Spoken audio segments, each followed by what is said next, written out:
You asked how choosing actions sponsored by love allows you to experience the full glory of who you are. Let's dive into that. The single purpose for all of life, for you and everything that lives, is to experience its fullest glory. Everything else you say, think, or do supports that one function. There's nothing else your soul wants or needs to do. The beauty of this purpose is that it's never an ending is a limitation, and this purpose has no boundaries. The moment you experienced your fullest glory, you'll immediately imagine an even greater glory to become. The more you are, the more you can become. The deepest secret here is that life isn't a process of discovery, but a process of creation. You aren't discovering yourself. You're creating yourself anew in every single moment. So, don't try to find out who you are. Instead, decide who you want to be. Now, you've probably heard teachers say that life is a school, that we're here to learn specific lessons.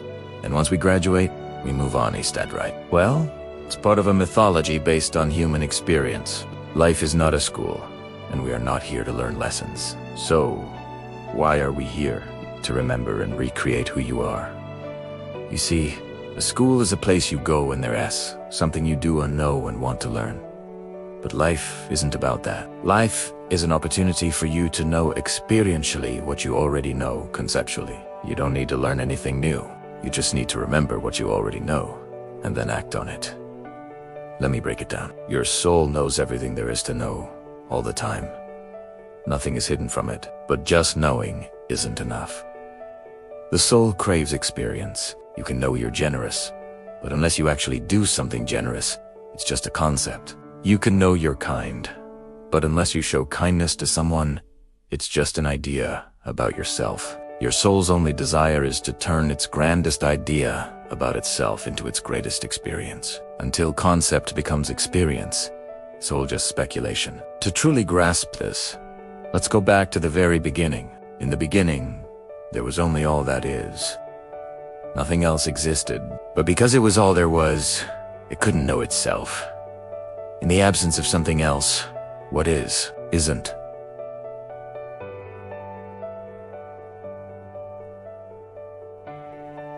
Think about it.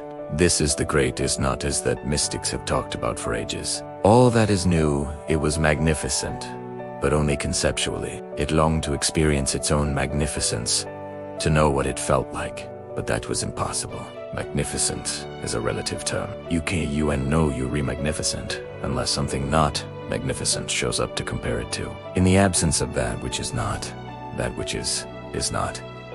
So what did all that is do? It knew there was nothing outside of itself to use as a reference point. The only reference point was within. It reasoned that if it divided itself into smaller portions, each portion, being less than the whole, could look back at the rest of itself and finally see the magnificence. So, in one glorious moment, all that is divided itself. It became this and that.